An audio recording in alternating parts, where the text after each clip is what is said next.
Washington football. Woo!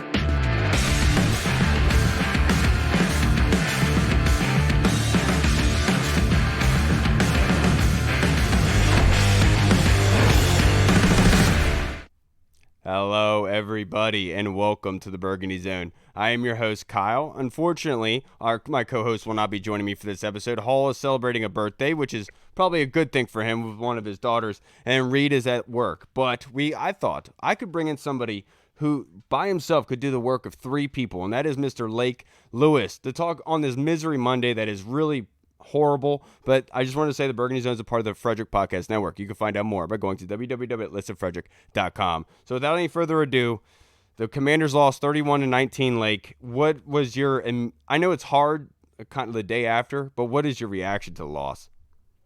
Well, it was a terrible loss, dreadful loss. And, excuse me, a loss that, just, you don't want to say shouldn't have happened because Washington's not a good football team. And, we keep saying they should be teams that they're supposed to be. Well, those teams look at Washington that way, too. But I just think from a competitive standpoint, you see this team at times, take a step forward and then you see them take steps backwards. And Ron Rivera said after the game in the press conference to us, he said that, they're just not consistent. Well, I think it's the players haven't played consistent. The coaches haven't coached consistently. Right now, it's just a mess for the Washington Commanders, and they only have a couple days to get it straight before they go against a team that has, long-term playoff implications. You're not kidding. The Dallas Cowboy offense right now are second in the NFL in points per game, over 30 points per game, and Washington's defense obviously is last in the league on defensive points per game.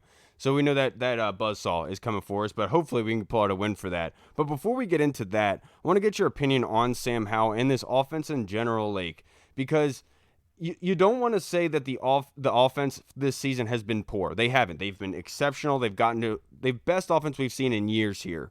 But that being said, in these games yesterday, it's like when we need the offense, it's not there. What is your kind of feeling with this offense at the moment? Well, I think the one thing that's plaguing this team, and it clearly affects the offense as well, is that they've never been able to put together, all three facets at the same time. So they can't play situational football. And, when the defense does show up, which hasn't been that often, the offense sputters. We saw that in the first Giants game. We saw yesterday, I don't want to say the offense wasn't moving the ball because they really were. They just kept turning the ball over. And, when you have turnovers, that's not necessarily a coach's problem. That's the players on the field putting the ball down or throwing interceptions. But nevertheless, when you get 9+ sacks on defense, you're supposed to win the game. And if I'm not mistaken, I saw two stats that tell you a lot about where the defense is. In the NFL, teams that have had 6 or more sacks in a game as of yesterday were 43-1.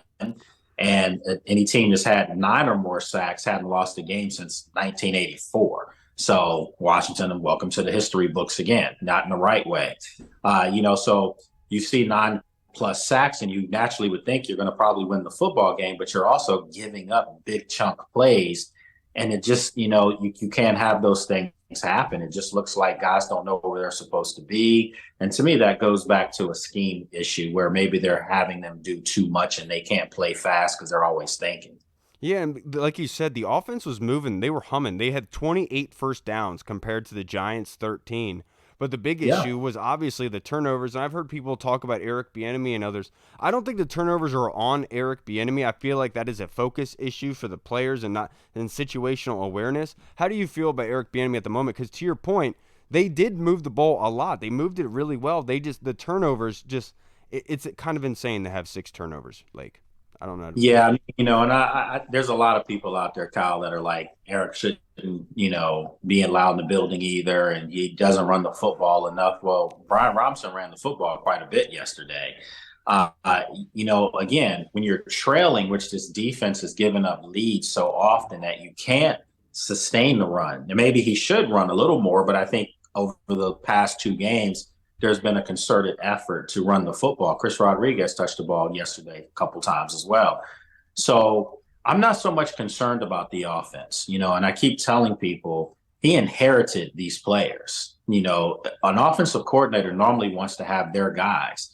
So he brought over a couple guys that were older veterans, and Wiley and Pringle from Kansas City. But those guys weren't frontline players in Kansas City. Wiley was, but they shuffled him around on the line. So I think if you're Eric Bieniemy and now you see what he's done with Sam Howell, you have to give him credit for that.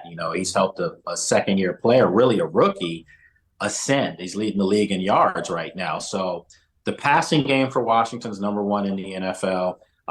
That's not a coincidence. When you're trailing, you're going to throw the ball 35, 40 times a game, and that's what's happened.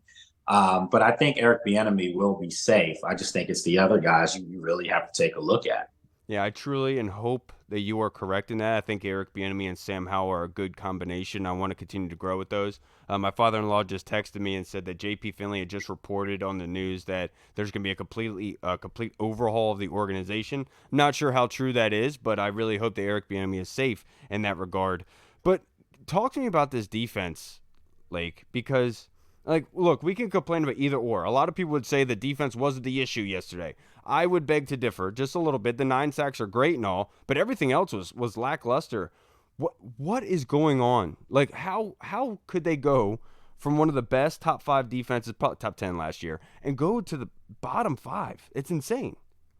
Well, you're looking at a coach in Jack Del Rio that doesn't make adjustments, and it's tough to say these things and have to see these guys face to face in the building, in pressers and things like that. But listen, I'm just calling it like it is. Yeah. And I've talked to some guys and I'm not going to call out any player. I would never do that. But several have told me that they just they're not comfortable with what they're being asked to do. And they're not sure at all times of what they're supposed to do. And it shows. I don't have to report this or say this. You can see it with your own eyes. I mean, when you have a basic play by the Giants where there's only two receivers on one side of the field, one's a receiver, one's a tight end, and the tight end's 30 yards wide open, that's a blown coverage. And the players can't be that bad to let somebody get open like that. That's guys thinking there's somebody behind them or there's another, some help coming, and it's not. And we've seen that not just this year. We've seen it for the last 4 years. And every year it's this defense going to take the next step. They're going to take the next step. I'm just going to say this. Last year when they finished the season strong and had a top 6 defense, all you have to do is look at their opponents down the stretch. Outside of the Cowboys, it wasn't a playoff team. And that tells you a lot right there. You're probably right about that, Lake. It's just I don't even – I would love to say that, but even Tommy DeVito – went for, what was it, 19 of 20, 19 of 26, 246 yards, and 3 touchdowns. 3 touchdowns. Look, you can make any excuse in the book. Regardless, look, he had a good day, that's fine. But against this defense, that is incredibly disappointing, and it's unacceptable, to be frank. I know they had 9 sacks, but it's insane to think a guy got sacked 9 times, and he didn't turn over the football once. And what are we doing here? They're not doing anything, and that's the problem. They're not teams aren't game planning for Washington's defense as far as where the weapons are. They're game planning themselves on where we're going to be on your defense. And Washington has no resistance. They don't make adjustments. And if they did make adjustments, we haven't seen it. And there's far too much young talent on that side of the ball.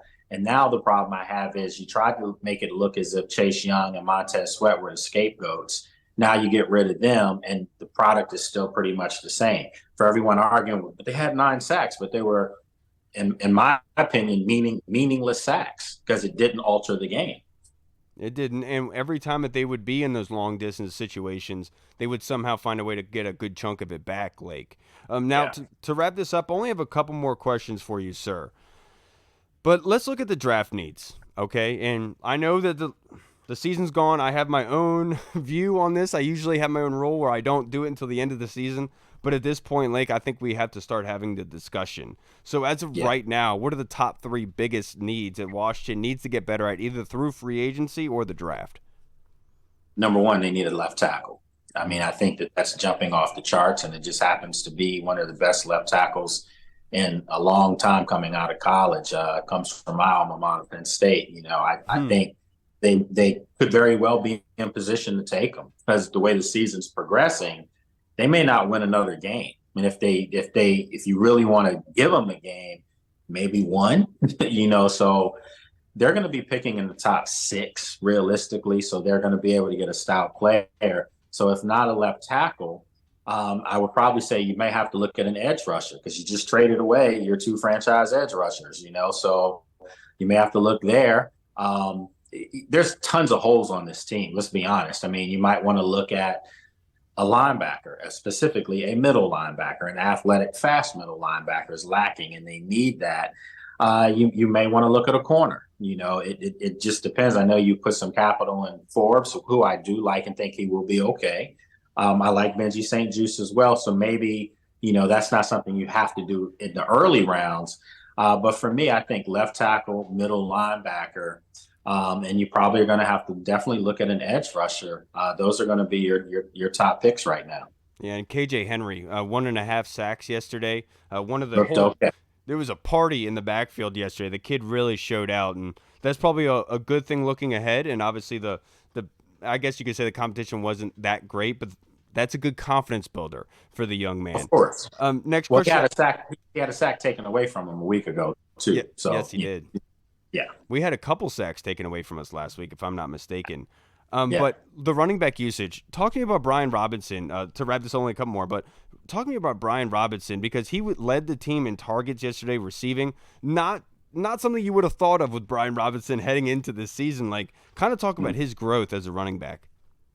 Well, and I think that's a great point, Kyle. And I think that's something that fans need to understand is that when they say that they're not running the football, it's almost like an insinuation that you're not getting Brian Robinson involved in the offense, which is totally not true because his game has progressed so that he's not just an in-between the tackles runner.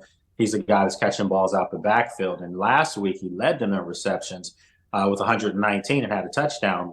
Yesterday, he had a couple out the backfield. So he's definitely a big part of the offense, and they're getting him the ball. It's just in different avenues. And again, when you're trailing a lot, it's hard to sit back and just run the ball because when you do that, you're eating up the clock, and that becomes your worst enemy. So I do like what Brian Robinson's done.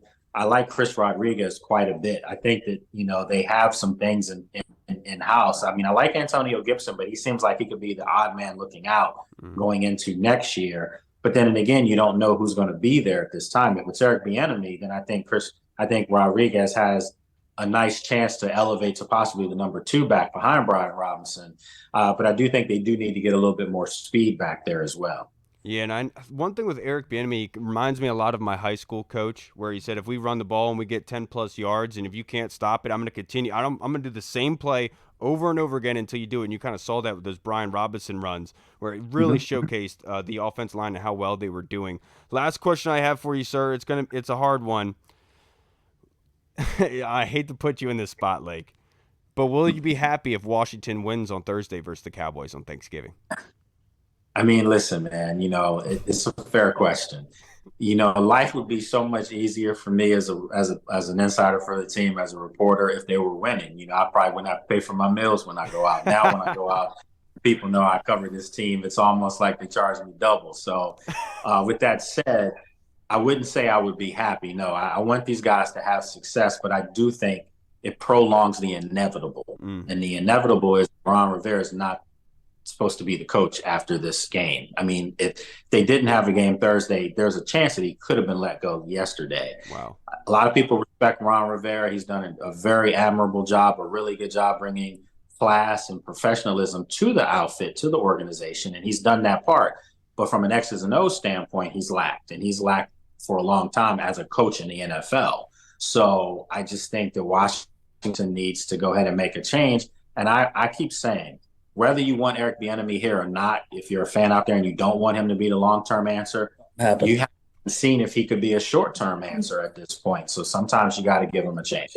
I'm with you, Lake. I can't thank you enough for joining me on such short notice, brother, being able to give us your thoughts on this reaction to a 31-19 loss. That was putrid, to say the least. Lake, I can't thank you enough, brother. Have a good evening, enjoy the week, and have a happy Thanksgiving. All right, take care, my friend. Appreciate it, Lake. All right, everybody, we spoke with the man, Mr. Lake Lewis. Always appreciate having Lake on. And now we are joined by my boss/uncle, Mr. Eugene Kurtz. You said that the world wasn't ready for you yet. How are you doing? Everything's great. What's going on, buddy? Now then, we kind of talked about the game earlier today. So before we get in, started and everything, kind of talk about story time because I think everyone wants to hear one of your stories. But before we do that, what was your reaction to the team yesterday? Because you and I, we talk football a little bit, and you being a youth baseball coach for many, many years, you kind of see the game in a different way. What was your reaction to yesterday? It's just disappointing, and from being in the past Redskins years, because I was there during their heyday watching. I remember my first game was, I think it was the mid '60s when it ended in a 35-35 tie, and the snow was on the sidelines was probably 5 or 6 feet. I think it was 65, but I'm not sure. Sure, it I wasn't was really 37. You sure it wasn't 1937? Sammy Baugh was the quarterback and the punter. Um, it's just I don't know what's going on. The defensive backs to me seemed or appear to me to be just very weak. Like they give up the big plays at the most inopportune time, meaning that you're expecting a big pass and they still can't cover the guys. And they get it's not like a tight throw. They just seem to get behind them and be wide open. You're absolutely right. But talk about the young kid. Sam Howell used to play baseball. Oh, is that right? Yeah, and Emmanuel Forbes as well. But Sam Howell decided to go into football. No, And I had no idea. well, you can see it when he throws the zip on the ball, Gene.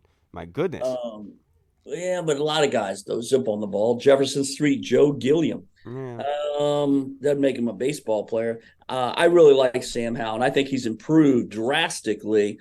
Not with his mechanics, but with his thinking wise. Earlier in the year, I thought he held the ball way too long. Yeah. Easy for me to say. I thought he held the ball too long, and a lot of just you need to get rid of it and live to fight another down and not take that big loss. I see huge improvements there. I think that's great. Yep, you're absolutely right. And look, we haven't had a franchise quarterback here, I would say, ever. You could probably say Sonny and Sammy, I would say probably be the closest ones you could really point to that. But, Gene, I have a fan question submitted in by my father-in-law, the Colonel. He wants to know, if you can answer this, how can a team like Houston rise from the ashes and we are in a constant rebuild?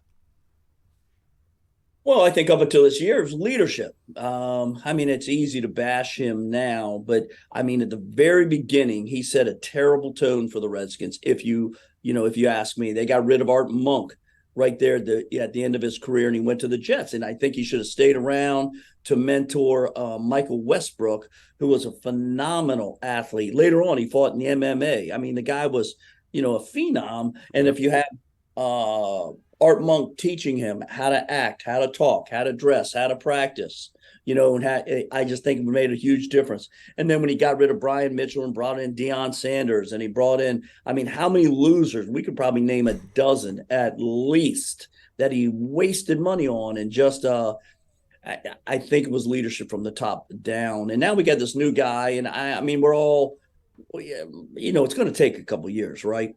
And it's been 4. But, that's what basically the Colonel's saying is because Rivera's been here since 2020, and we are still in that lull, in that kind of middle area, and we still do not get wins against big, good competition, and we still lose against bad competition. And so his question is, how come Houston can have a fire lit up, and we can't, even after year? I don't know anything about Houston. I don't study it like you do. You're one of the smartest people I know about concerning the NFL. Now, work practices, we'll just leave that off to the side. Stupid. But no, I think that's a question you could answer. I don't know what their leadership's like. I don't know how they, is it Ron Rivera though? Or is it, I just think, I think with this new ownership, I think things will change. I think you are right about that with the new ownership. The difference with us and the Texans is, D'Amico Ryans being a former linebacker, being new, it's easy for him to connect with his players. He's more so of a younger guy. He's played in the league. Guys respect him immediately. But also it's the hitting on drafts. Tim asked us on our Discord early in the offseason who my blue chip playmaker was. And I told him in that draft that he was Tank Dell. And Tank Dell is lighting it up down in Houston right now with that other team. So now D'Amico Ryans is worrying about the defense, getting them more fundamental, while the offense is working with a rookie quarterback as C.J. Stroud, who's lighting field on fire everywhere. And so it's a recipe where if Rivera were to come in and Dwayne Haskins were to play like Stroud, then yeah, we'd be having a different conversation. But Right. that's not what's happening. And I ultimately, I think it has a lot to do with the draft. And I think that you were right in saying that the ownership when he first got here did not help, and him getting cancer his first year did not help. He couldn't put in the amount of time that he needed to, right, Genie? You know how much time you got to put in, especially in a professional franchise. And if you're dealing with cancer, it's going to be hard to be able to actually move things around. How old is he now? 50s, 60s, 60s, 70s, something like that. Oh, so he's really young. Yeah, compared to you, of course. But that's not saying much. Do you think he does not have that young energy for the kids nowadays? No, and I'm not going to say no because what he likes to do is he's kind of like you on the job site, right? Where you are micromanaging us in a sense where you want to know what's happening, but you still allow us to run our job site. It's not like if I wanted to make a change in the wire pool, I wouldn't have to call you to ask for it, right? No. You can make that decision yourself, and that's kind of how he is. And so I think it's more so of the guys that he has underneath of him not being very good at their job and kind of hanging their hat on what players are here. And that's the kind of issue that we've run into here. And the crazy thing is, Gene, how long have we wanted offensive performance, and now we have it, and the defense falls off a cliff? And it's just, to me, it seems like somebody is not doing what they need to do on that side of the football. But well, you spoke before about there was a defensive back that you really liked so much that you thought had a huge impact. Cameron Curl. Yes. Okay. I've lost you. I can't see you on my computer screen. Tell me what to do. I can see you right now. Can you still see me? No, I can. You can hear me? Yes, I can hear you. All right. Better for you that you don't see me now. It's probably a good thing.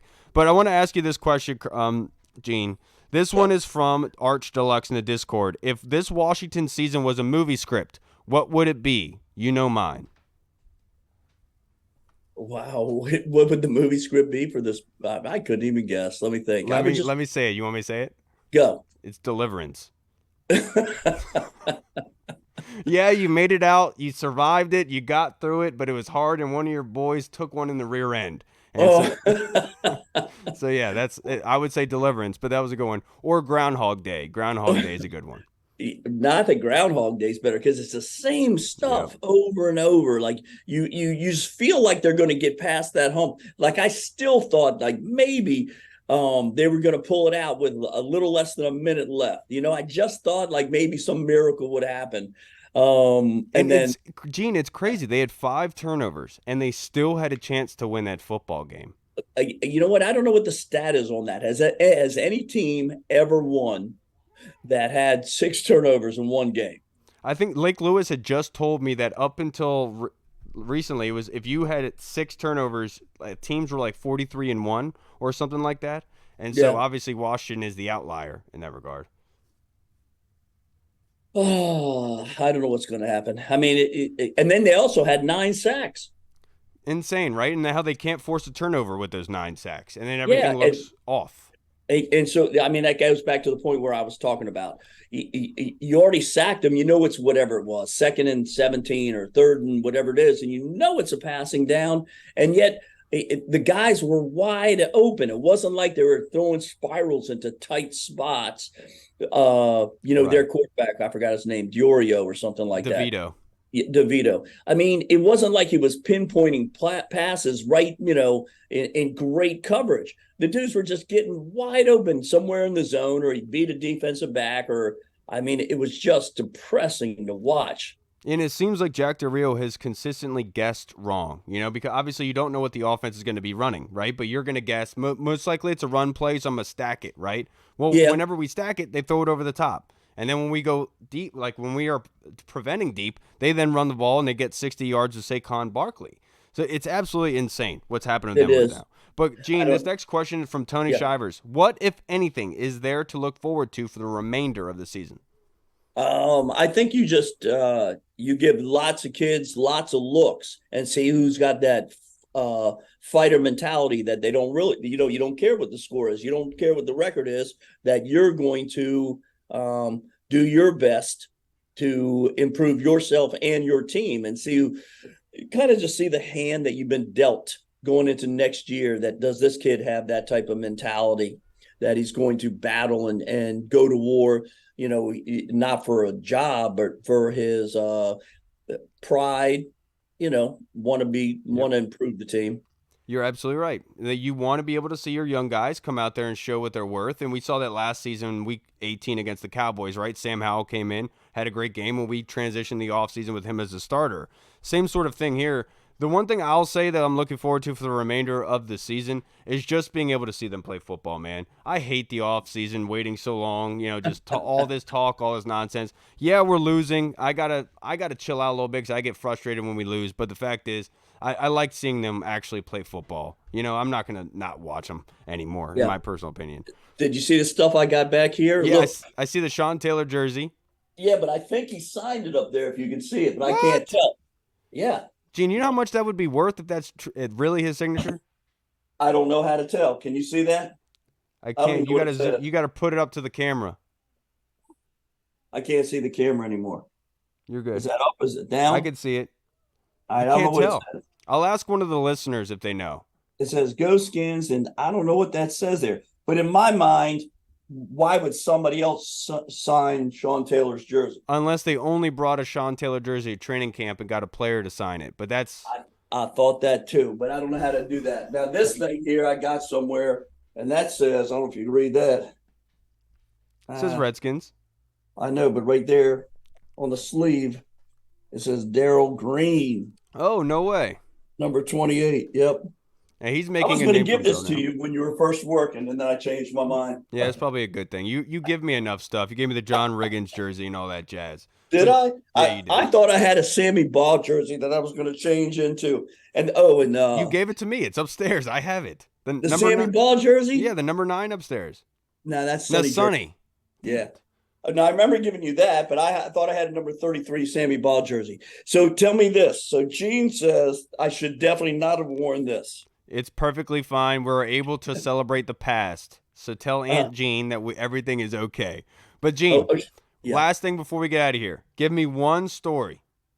About? Anything. No. Give me one. Gene told me not to. What? I can't say anything. Tell Aunt Jean we'll talk later. Tell Aunt Jean we'll talk later. I'm one of the first days you would work where the guy implored me to move my car because he wanted to park at our parking spot, and I reached through your window and I said, "Excuse me," and then you were like, "Gene, don't," and then I said, "I'll be with you shortly." And then I got out of the car and I walked around and I got in his face, and not just in his face. But they were about to fight. And the funniest thing about the entire thing is that Gene got out, walked up to the guy's car, and the guy is telling Gene to come up to Southeast as the window's rolling up in his car. Young dude. One thing about Gene you gotta know, Gene's not gonna hold back from anything. Gene, it's always a pleasure. I see you way too much, but I wanted to have you on here to introduce you to everybody, kind of understand where my insanity comes from, because I haven't met this side of the family. You are maybe the most intelligent person I know as far as what's going on in the Redskins organization and their players and their I tell that to Gene all the time, that you are really in tune and you know all this stuff. You're very smart with this stuff. I think I do, but that's just because you don't follow anybody else. Let's leave that out of the equation. Yeah. All right, Gene. Thank you. I'll see you tomorrow.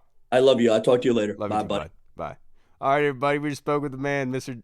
Uncle Gene, by the way, is his name, for future reference. And trust me, he's got better stories for days. And obviously, we got to get him away from Aunt Jean a little bit because Aunt Jean's going to hold him back. And if you're just realizing it's Gene and Jean, it's the couple. It's crazy enough as it is. That is reality.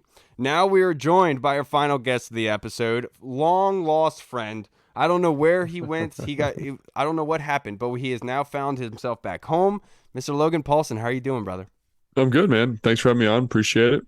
And of course, in late notice as well. I can't thank you enough. But Logan, I want to get your opinion on this because obviously you're very intelligent. You have already talked about the game ad nauseum. I know it's probably hard. You've probably watched a film on it. But at this point, what the heck happened, man?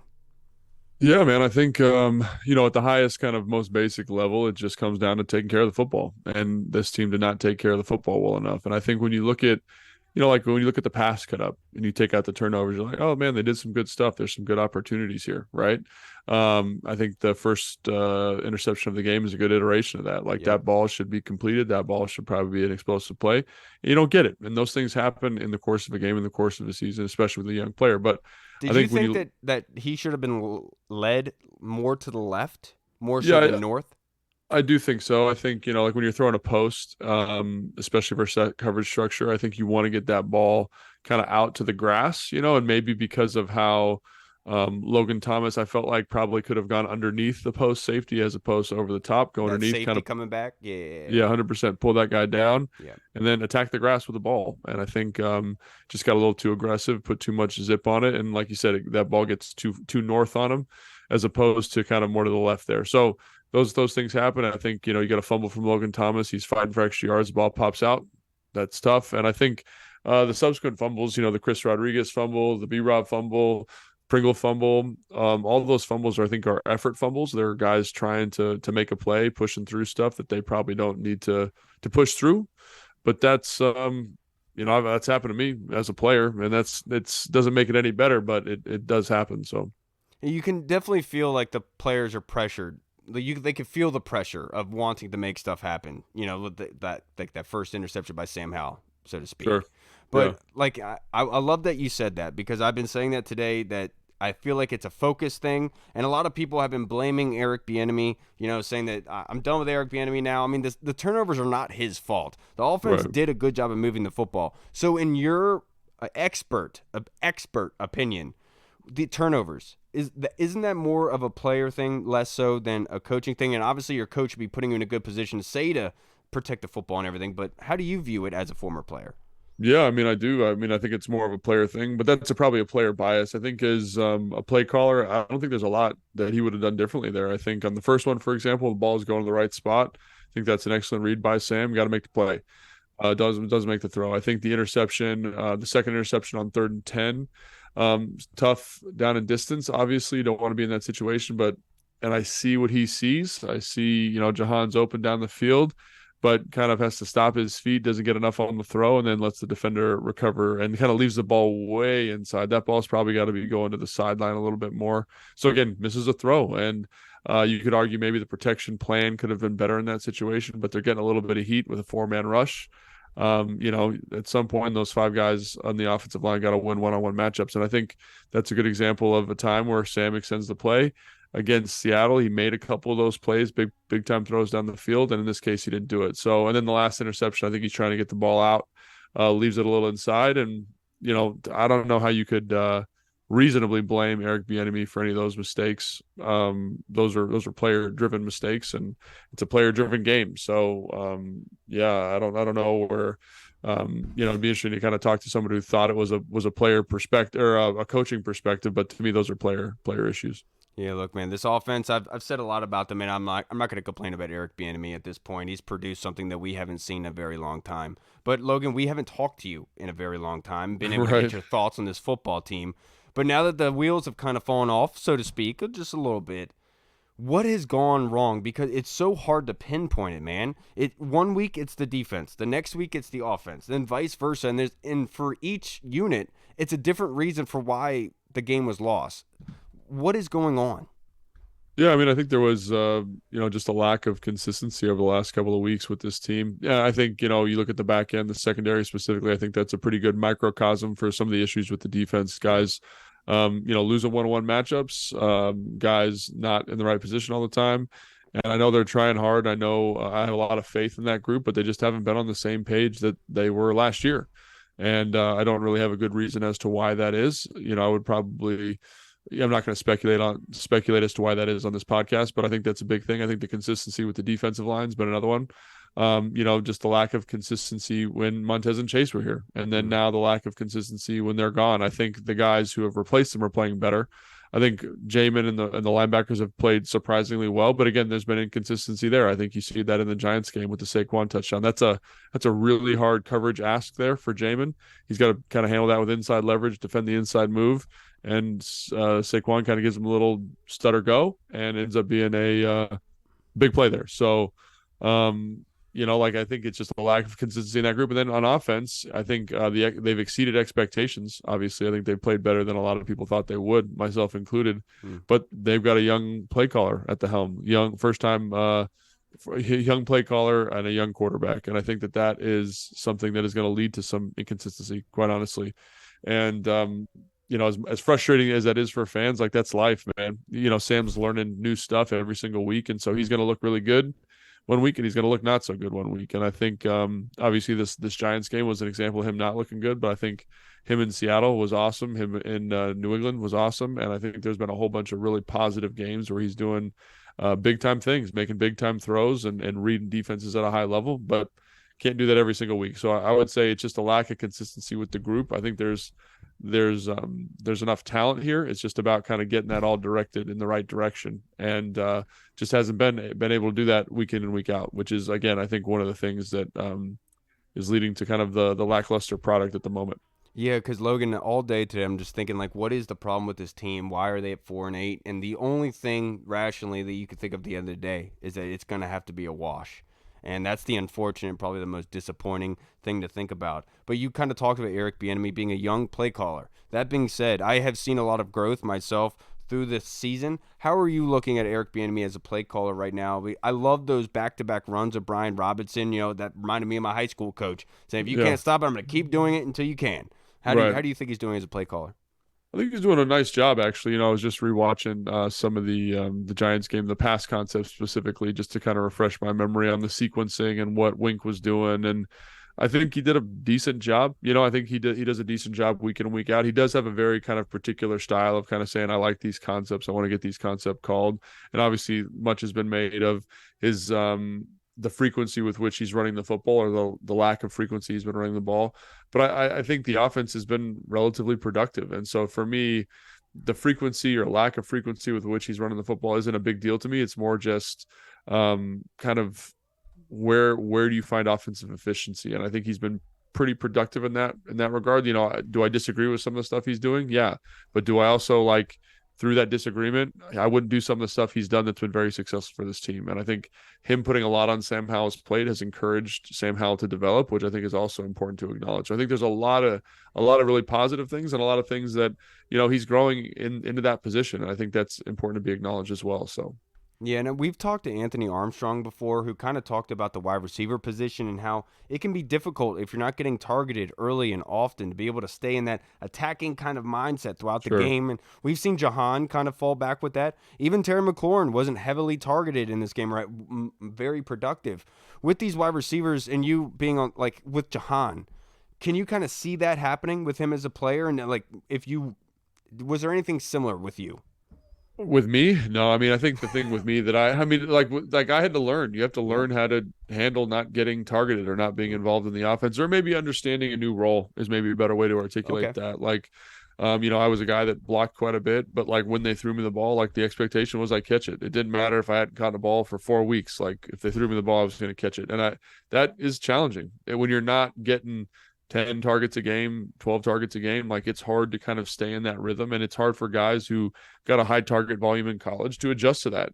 And fortunately for me, I had to adjust to that, through periods in my college career, and it made that transition easier in the NFL. So I would say that that's something that you see a little bit of frustration with him. And I think to a certain extent that's probably justified, but I also think you got to learn how to operate in the context of this offense, right? Like he's not going to, EB has made it very clear that he understands he wants to get guys targets, but it's the thing that makes this offense unique and makes it work is this idea that I'm going to run a concept and Sam's going to read it out and he's going to make a good decision and we're going to get positive plays on this concept. And I'm not handcuffing the offense necessarily to a player. The concept and the scheme is the most important driver. So I do think that's very challenging. It can be very challenging for young players to learn how to operate in that context. But I think it's something that they'll have to figure out. So yeah, and last week a lot of people made a lot of hoopla, I'll say, on Twitter and social media regarding the defensive tackles, and obviously them being the highest paid on the team.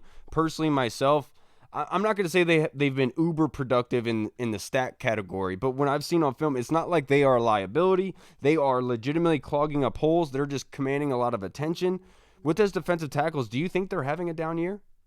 I mean, I think there was a lot of stuff with that defensive line in general that I think was leading to a general lack of production. And I think since Casey and James, unfortunately, James is hurt now. FA's hurt as well. The young guys are in now, but I do think the relationship that Casey has with John has helped John play better. I think John's playing more confident. I think you watch that Seattle game, you see shades of John from last year, a guy who can be dominant at times, and you see a physicality with him that's pretty fantastic now, in the run game. And I think just trusting where your compatriot on that defensive line is going to be has been really important. I think you're seeing the same thing with Payne too. Yeah. Is when there's, I think when they had 4 of those guys out there, they never really quite understood how to work the best together. And I think now you're seeing, again, maybe a general drop in production from that group, but I think the increased production of the 2 defensive tackles, which I think is going to play dividends down the road here. So, do I think the defensive line could have been more productive earlier this season? Sure.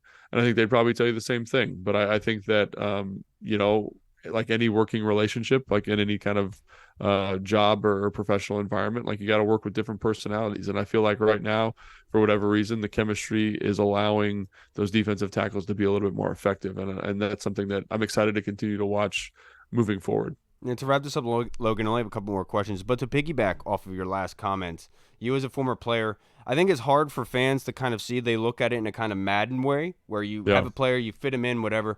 The social aspect of players, how important is that? Obviously, this is a profession. You have a job to do. You're supposed to go out there and execute it. But how big of it is it having that social connection? I mean, it's huge, and I'm not so much talking about all these guys are best friends out of the office. I'm talking about their relationship on the field and how that they communicate and how they understand and how to work more cohesively is more what I'm talking about. I think you've seen that again since Casey and some of those other guys have been in the lineup. So that's something I think is great. I think it's something that's super important. And to your question, like it's important. Like I need to have a relationship with you as a coworker, to be able to kind of say, this is what I'm thinking, this is how I'm seeing stuff, especially when you're in a position group where it works so cohesively together. I think, it's one of the things with the defensive backfield that's been a little bit interesting is, through their struggles and through their tribulations, like how much are they communicating pre-snap? How much are they communicating post-snap? How much are they kind of helping to elevate each other and make sure they're on the same page? And at times it's hard to tell, but there doesn't seem to be an over abundance of communication necessarily. So, I think it's super important. It's important at every level. It's important with the offensive line. It's important with the quarterback and the running backs. It's just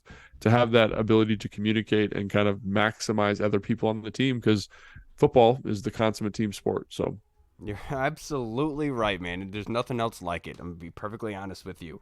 But this next question I have, I'm not going to put you on the spot or anything, but, this is a very tense situation here. No one knows truly what is going to be coming down the pipeline. Sure. We don't know. But as a player on a team, how difficult is this sort of situation for you to kind of deal with, given with everything going around the environment? What the kind of the talks are, what that future holds. Is that kind of a tense situation, or are you just putting your pen or your nose to paper and just going to work? I mean, it is tense. It is challenging. I've had to go through this a couple times in my career. I want to say it's been 3 or 4 times in my 10-year career where something like this happened. And it is very tense, and it's not fun because that people's lives are going to be changing pretty dramatically. And, guys on the staff aren't going to be there anymore. Players aren't going to be there anymore.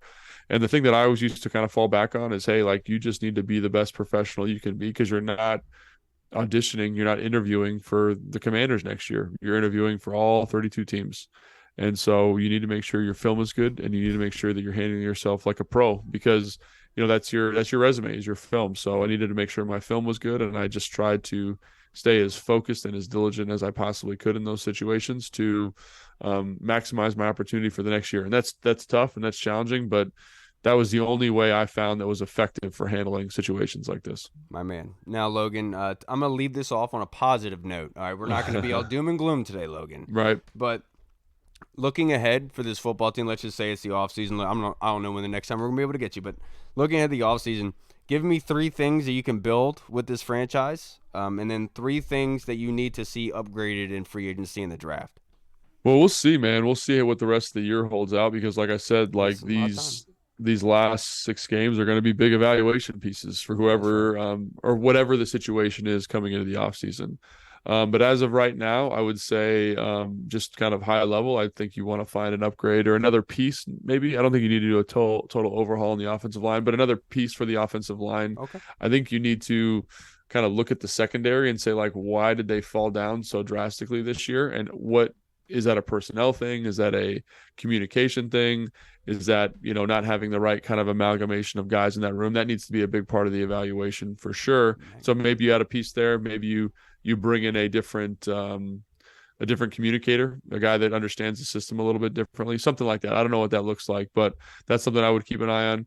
And then I think you think about Sam Howell's development and what's the best way to maximize that if you think he's the guy. And I think that's something, if you're a fan of this team, if you're a fan of football, that you get to watch firsthand, man. It's like, can this guy put forth that he's the dude? Because if he's not the dude, then obviously you need to think about the quarterback position. So, I think that's kind of where those are 3 things that I would kind of be keeping an eye on going into the offseason, and things that I think probably need to be adjusted here potentially. But still a lot of football left to go, and they can change my mind if they're playing well. So, and then Logan, just last one real quick. But the Giants seem to have our number. Like, that was kind of concern for me. Like, because I was like, I need Sam Howell to get this win against the Giants for him mentally looking forward, because it's going to build up into the putting on a pedestal, right? Yeah, no, I think it's tough, man. It's the NFL, and like, I know the Giants were less than ideal in terms of their roster construction this last week, but they found a way to get it done. And I'm not sure I've never been a guy who's abided by rivalries or they've got our number, because there's so much turnover on rosters each and every year. But yeah, I want them to win games, and I want Sam to get wins. And he wasn't able to get that done, unfortunately. So, unfortunately wasn't able to get that done. And he's always got next year, hopefully, to get get those wins. But yeah, I don't abide by that. I know Fred and Santana are big guys. Oh, it's a rivalry. They've always got our number, but I'm like, it's a different team. It's a different staff. That can't be true, but there does seem to be some type of validity to it. So yeah, I don't know. Somebody's ringing the fire alarm in the middle of the night or something. I have no idea. But Logan, real quick, yes or no? Is Sam Howell a franchise quarterback? Can you look forward to the future with him? I think you could. I mean, I think it's, obviously there's going to be some up and downs here, with him and his career over the next couple of weeks. And it's his rookie season, basically. It's his first kind of, it's not even his 16th start yet. So I think that he's done a lot of really dramatically good things, big time throws, understanding progressions, the composure, the kind of, the moxie that everyone kind of alludes to. It all seems to be there. Just the thing for me is about, can he do it consistently? And he's shown spurts of being very consistent. And I think it's consistent enough that you feel good about it, and you never know with a quarterback, you never know for sure. But I do think he's shown me enough where I'm like, man, unless he kind of lights the house on fire over the next 6 weeks, I feel confident about him being the quarterback for 2024. Yeah, because Logan, you and I know very well we could love everything that Sam Howell is doing, but we need the consistency because, yes, he's young. You should give him that excuse, but that excuse is not going to last for very long once you start getting into next year. Right. Absolutely. Totally agree with that. Logan, man, it was a fresh breath of air to be able to talk with you again, man. It's been nice, man. Sorry it took me so long to get back on. I was busy, so I'm glad. Thanks for making time for me. Appreciate it. Dude, if you have more jobs than anybody. It's perfectly okay, Logan, but it was a pleasure, brother. Have a good night. Thanks, man. You too. I'll talk to you later. All right, everybody. We just spoke with the man, Mr. Logan Paulsen. I'll always love Jordan Logan. It's good to see him back here again. But to wrap this up, boys, let's finish up this episode by answering some fan questions submitted on Discord. And this one we're going to go to is my boy, Scott Hartley. Oh, no, actually, yeah. In light of last night, what has annoyed you more and convinced you this must be fixed? Coaching, play calling, scheme, or players? I'm happy to burn it all now. Enough is enough. What is convincing what must be fixed? Honestly, it's hard to pinpoint it. It's hard to really put your finger on it, but honestly, there's something categorically wrong with the defense, and it needs to be fixed. You have never felt the kind of strength, the control over an offense with this defense. You have never felt them pushing their will, just out whooping ass on the offense. You've never seen them control it all game long. There's always an issue. And that's my probably biggest takeaway at this point. And what needs to be fixed is honestly, I hate to say it because I don't like being a conspiracy guy. I mean, I do, but you almost get the thought of sabotage, because the one play, Scott, that really irked me was the man call with Cam Curl down in the red zone on the goal line. Saquon Barkley leaks out. It's a hard play for Cam Curl to come over on. They run mesh concepts all day long. So obviously, when you're an offensive coordinator and you see man coverage, you're like, okay, let's go trips. Let's get all those guys next to each other. Let's bunch them up and then go different ways so the defenders run into each other. And so it's hard for them to keep up. Simple as can be. Why the heck would you do that on the goal line, in my opinion? And this is something that I, as a football player, have had to go with other football players with. A guy that I played high school ball with, Brandon Martin, who I respect the hell out of. He played DB at Shenandoah University, was a baller, had a pick 6 there. He knows football. We were on the field, and he wanted to play man on the goal line. I said, dude, I think we should be going zone here. I really do. He's like, he kind of shooed me off. You guys know what that is. He shooed me off. They got the touchdown. And I looked at him, I said, dude, and he's like, you were right. Okay. And that's the kind of thing that I see here with Jack Del Rio is, why are we running in man on the goal line? And is it either sabotage? Is it not caring? I'm not going to say sabotage. I think he has more respect for his players and everything like that. I feel like that's very rude to say. But the fact is, it just seems like there's no care. And you kind of can see that through everything. And so, Scott, I'm with you, man. It's hard. It's all hard, but we can't just, if we want change, yeah, you want change just because you're hurting. I get it, but it's not going to fix anything. Maybe it would. I'm not sure. I'm truly not sure. And I don't want to get down in that rabbit hole. But now the next question we have is from Digital Guru. What does Jack Del Rio say in the press conference when asked, why do we run so much man-to-man and not zone? I'd be really curious to hear his answer. Me too. Because I looked at the stats from previous years, and they did run a lot of man, but they were heavily in the quarters. In the cover 3, they were in cover 4. They were very heavy in that. This year, I want to see the stats on it. I want to see an updated version of that, because you could see 2022, 21, 20, but you can't see 2023. I want to see that because this year it seems like they're running a lot more man, and you're seeing them getting their ass whooped in it, and it's crazy to see, because that's why to me, I'm like, why are we continuing to go down that route when it's not benefiting us? And that's my big issue with all this is it doesn't seem like anyone's making the changes that are necessary in order to make things freaking work, man. And I just don't understand why this defense cannot play at the level that they should be, because there's something wrong in there. And I don't know if it's social. I don't know if it's based on being a teacher and a student kind of thing. I'm not sure, but dude, it's not running well. This next question is from Road Chaser on Twitter. What's the difference in man-to-man versus zone? It's a great question, and this is what pisses me off. Just like I talked about that Cam Curl thing. When you're in bunches, when an offensive coordinator, when you see man, you're salivating. Look at Sam Howell's stats from this year against man coverage. He's doing very well in it, particularly against the blitz. If you send more blitzers, it's not less guys out in the back end, and so it makes it easier for Sam. He's been lights out on it. That's what's happening with this defense, and it just seems like everything is ass backwards. Because man-to-man, it depends on quickness, it depends on hand control, and being able to stay in a defender in a wide receiver's back pocket. With zone, it's more so of sitting in your place and saying nobody is getting in this circle. Doesn't matter. Nobody is getting here, but you stay patient where you are. Your head is where your feet are.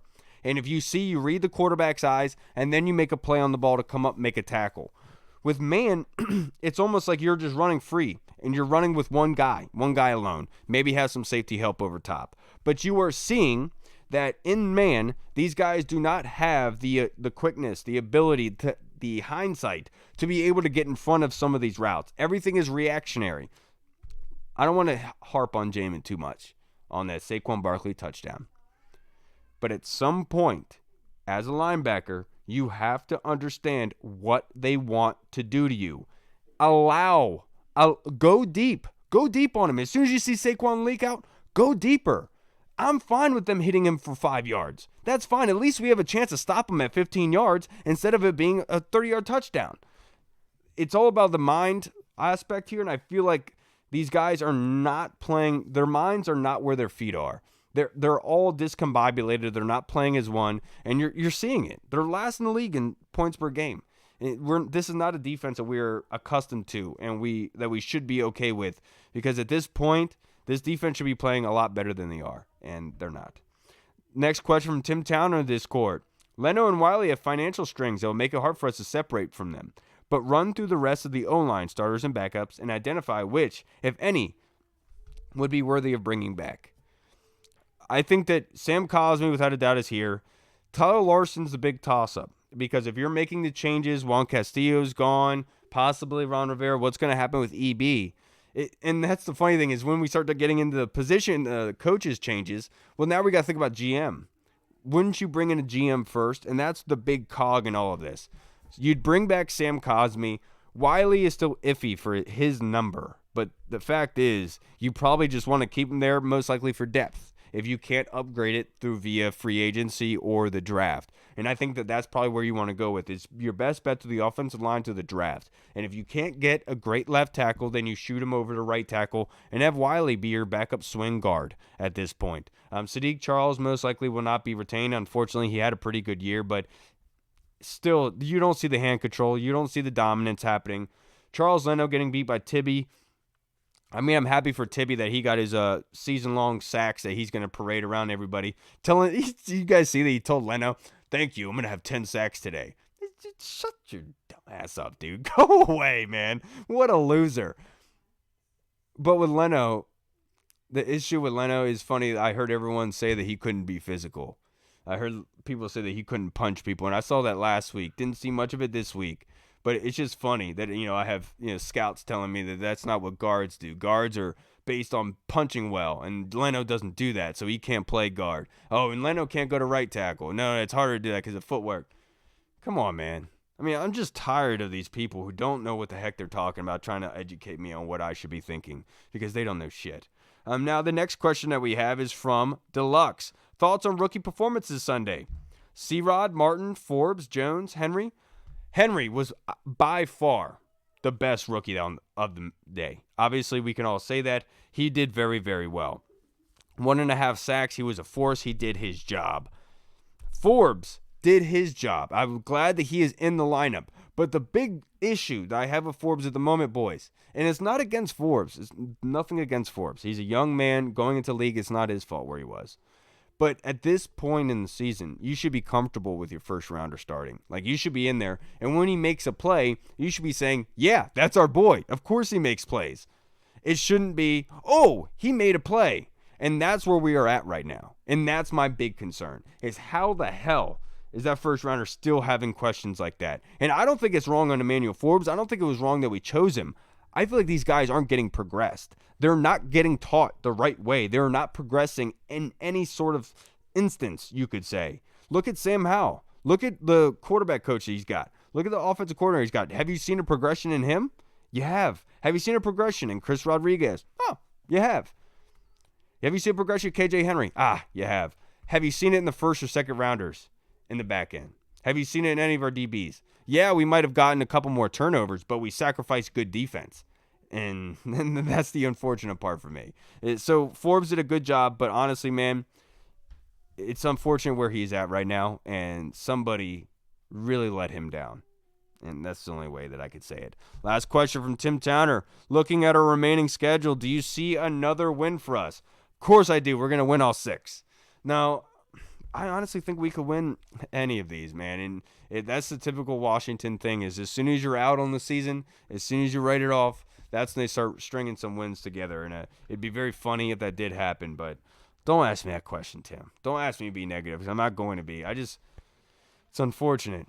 It's unfortunate, guys, because we care a lot about the team. Like, it's easy to say that. Like, I sit here behind a microphone, and I go about my job. I take care of my family and everything. And mostly what makes us happy on Sundays is being able to see the team win.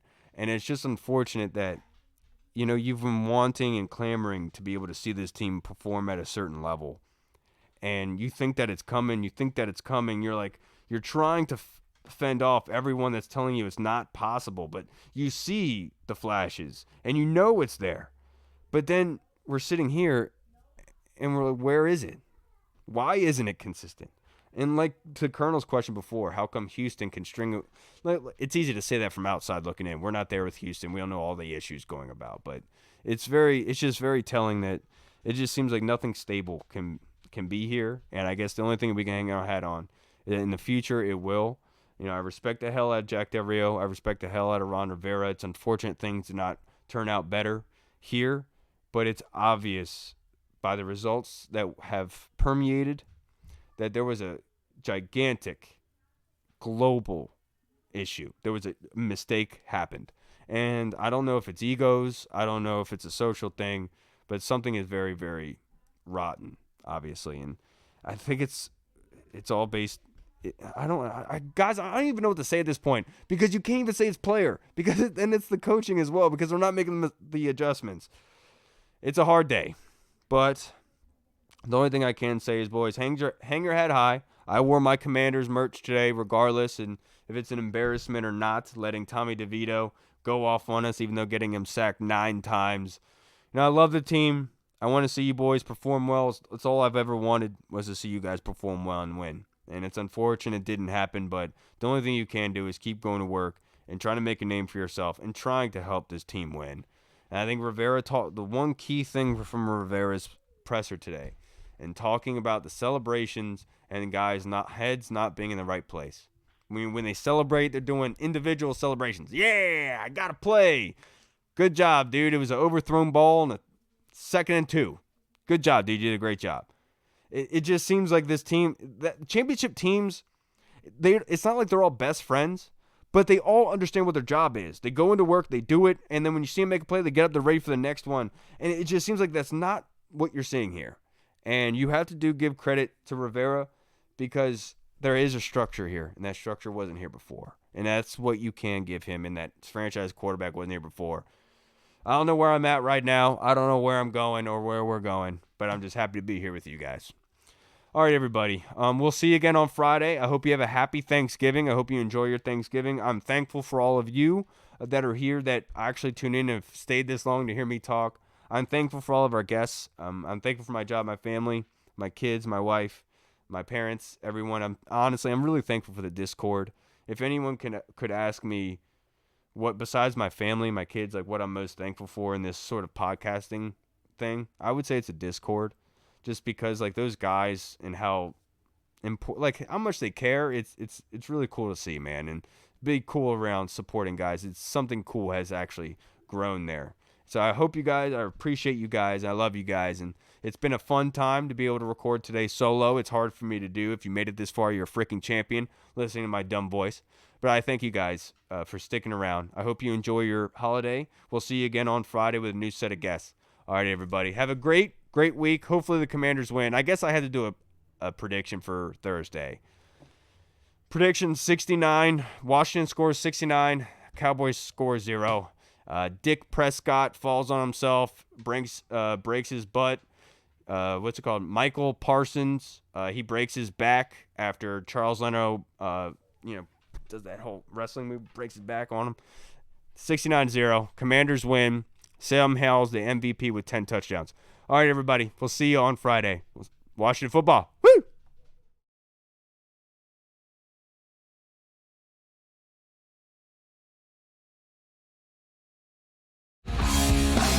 What's up, everyone? This is Kyle from the Burgundy Zone. We are releasing our own merch to support the show.